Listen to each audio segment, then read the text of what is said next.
When you move to Switzerland, there are many things you need to learn, like navigating Swiss transport, healthcare system, and all the bureaucracy. However, there's another very important topic to master that I haven't yet talked about, which is how to do recycling and dispose of your waste in Switzerland. In this video, I'd like to tell you how and where to recycle different types of materials, as well as how Swiss waste management system works. Whether you are new to Switzerland or you have lived here for a few years already, I'm sure you'll learn something new today.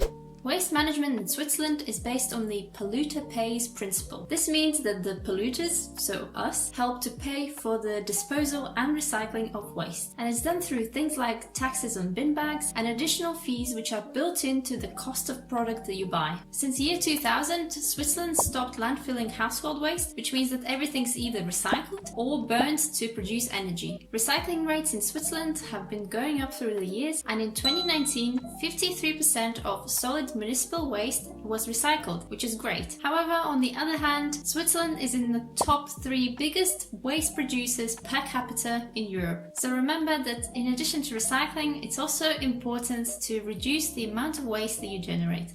Moving on to the rules of how to dispose of your waste. Each canton and municipality have slightly different rules about how to dispose of each type of rubbish. Even though I'll tell you what to expect from the system in general, you should also find out the rubbish collection schedules and any specific rules for your municipality. Simply search for déchets or Abfall, which both mean waste, and the name of the area that you live in. Each municipality will have all the information on their website. Sometimes you'll even receive leaflets through the post or some guidance from your landlord. But no matter where you live, the main principle is that you'll have to separate all the recyclable items from all the non-recyclable household waste. Let's start with the non-recyclable household waste. For this, in most municipalities, you'll either need to use the taxed bin bags or the special tax stickers that you'll put on the normal rubbish bags. Except for the canton of Geneva, where you can use any rubbish bag that you want. You can buy the tax bags and the tax stickers from the till or the customer service desk at any supermarket or even from kiosks. They often have names. For example, in Neuchâtel it's called Sac Neva, and in Zurich it's called Zürich Sack. They will come in a roll like this in a range of different sizes. The standard sizes are 17, 35, 60 and 110 liters. If your kitchen has a built-in bin similar to this, then you'll probably need the 35 litre size. Price for these 35 litre bags really depends on where you live. From what I've seen on the Co-op website, it could be as low as 8.50 and as high as 30 francs for the roll of 10 of these. Depending on where you live, you'll dispose of your rubbish bags in one of the several ways. In bigger cities or towns, you'll probably have on the ground or under the ground rubbish collection points. In smaller towns, you might have door-to-door collection on specific days, or you might have to take your waste to the waste disposal site. Make sure to put only non-recyclable items in your bin bag. Not only is it the right thing to do, but also some items like batteries and electronics are actually illegal to be put into your rubbish bag. In addition, it's illegal to put untaxed and unstickered rubbish bags into the collection point that's designated for taxed bags. What I heard can happen is that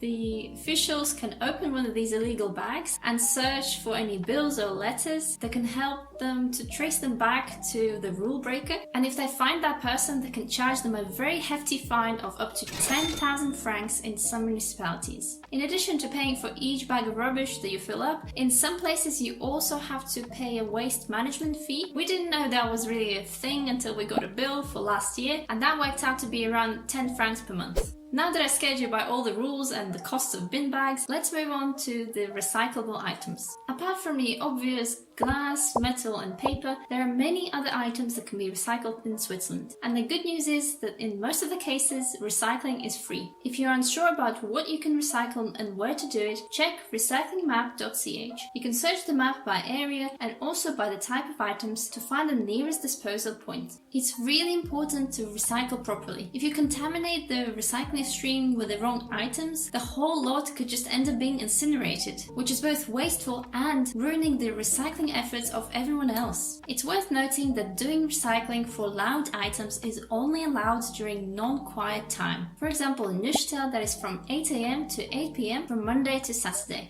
Now I'll go through the most common types of recyclables and tell you how and where to dispose of them. Starting with glass. This includes bottles and jars. This does not include drinking glasses, mirrors, light bulbs, and window glass. Depending on where you live, glass is either collected by separate colors or all mixed together. If separated, there will be bins for just clear glass, just brown glass, and green glass, which can then contain glass of different colors. Always rinse the glass items that you put into recycling. You don't have to remove the labels, as these will get burnt in the remelting process. Dispose of your glass at the glass collection points on the street or at the waste disposal site. Moving on to metal. This includes drinks cans, lids of jars and bottles, tins, pet food containers, aluminium tube, yogurt lids, and foil. This does not include aluminium coffee capsules, composite materials like butter wrapping paper, and scrap metal from construction. Rinse all the items and remove all the labels and crush these items if possible. Dispose of metal at the collection points on the street or at the waste disposal site. Next is paper. This includes newspapers, brochures, booklets, and envelopes. This does not include anything made of cardboard, drinks cartons, and in some instances, paper carrier bags. For books, remove the cover and the glued spine. For envelopes with windows, it's best to rip out that plastic part. Avoid putting in recycling any paper that's very glossy or has any metallized parts or any glittery parts. Depending on where you live, you can dispose of paper at the collection points on the street and the waste disposal site, or it will be collected from door to door on specific collection days. In the latter case, you'll have to tie up your paper with a string to make a bundle or put your paper inside a paper carrier bag. And again, the rules for this very much depend on your municipality, and some of them are quite strict about it, so make sure you check all that information. Next is cardboard. This includes boxes of thin and thick cardboard and egg boxes. This does not include paper, aluminium, or plastic coated cardboard. Always flatten the boxes and remove any adhesive tape. Cut out all the greasy parts of the pizza boxes and only recycle the clean bits. Same as before, dispose of your cardboard at collection points, waste disposal site, or in a bundle outside your door on specific collection days. It's worth noting that in some places like in Neuchâtel, paper and cardboard is recycled together.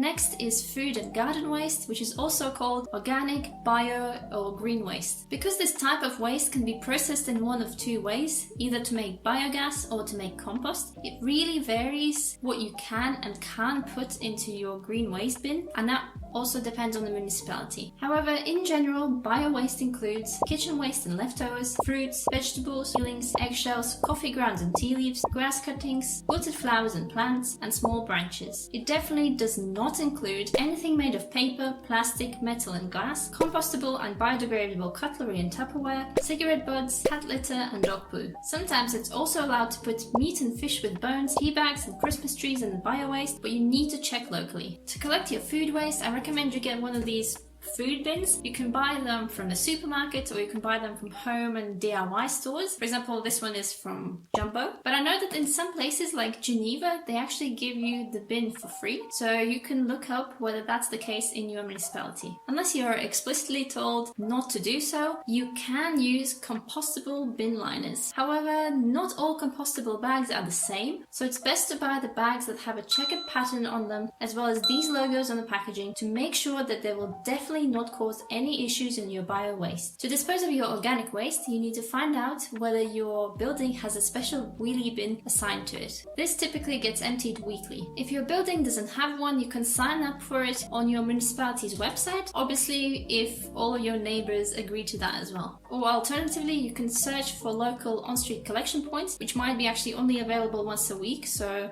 be aware of that. Or you can go to the waste disposal site. Moving on to PET bottles. This includes only drinks bottles made of PET. This does not include PET bottles from oil and vinegar, PET trays, and any other plastic. Flatten the empty bottle and screw the cap on. You can also leave the label on. Dispose of the bottles at the recycling station in your local supermarket or at the waste disposal site. Next is other plastic, which is sometimes called here plastic bottles. I have to admit it's a bit confusing here in terms of what can be recycled for other types of plastic, but in general what seems to be true is that you can recycle any hard plastics. This includes bottles from milk, washing and cleaning products, shampoos, shower gels, vinegar, oil, sauces, and even plastic roll-on deodorants. This does not include PET drinks bottles, plastic bags, plate and cutlery. Flatten the empty bottle if that's possible and screw the cap on. Dispose of this plastic at the recycling station in your local supermarket or at the waste disposal site. Next are the beverage cartons, also called Tetrapak. This includes cartons from juice, milk alternatives, soups and sauces with Tetrapak logo. Flatten them and put the cap back on. Unfortunately, currently there are only 100 places in Switzerland where you can recycle these Tetra Paks, and unfortunately Neuchâtel is not one of them, but maybe you're lucky and you have a place close to you, so check on the recycling map. Next is textiles and shoes. This includes clean and wearable clothing, shoes and accessories, linen, down cushions and duvets, and stuffed toys. This does not include anything damaged or dirty, mattresses, cushions, carpets, ski shoes, and skates. Put everything in closed bags and make sure that the shoes are tied together in pairs. You can dispose of these at on-street collection points, and these are often by the organization called Textiles, so it's quite easy to spot, or also at the waste disposal sites. Note that there are many items that can be recycled at the supermarket recycling stations. For example, LED and energy-saving light bulbs, aluminium coffee capsules, and batteries. And many things can be brought into the shops that sell the same types of items. For example, all the old electronics can be brought into electronic shops, and all the old and unused drugs can be brought into the pharmacy. Don't forget that rather than recycling, you can also sell your unwanted items on Anibis, Ricardo, and Facebook Marketplace, or also donate them to a charity shop or an on-street book box. There's also another way to get rid of small furniture, any household items like plant pots or clothes even, and that's a method that I've only seen in Switzerland. You can just put out all that stuff outside of your house and put a little sign on it saying free, and more often than not, all of this stuff is going to be gone in a day. I know this video was quite long and maybe a bit overwhelming if you're new to recycling or recycling in Switzerland, but I hope that it gives you all the information you need to recycle and dispose of your waste properly. Many municipalities have apps with all the information and bin collection schedules and reminders, so it might be worth downloading one of these. If you're unsure about what and where you can recycle, check the Swiss recycling website and also the recycling map. If you're unsure about whether certain packaging is recyclable, also look for these Swiss recycling logos. Once you get the hang of it, you'll see that the recycling in Switzerland is actually quite easy, and you can even do it at the train station. Thank you for watching, have a nice day wherever you are, and see you in the next video next week. Bye!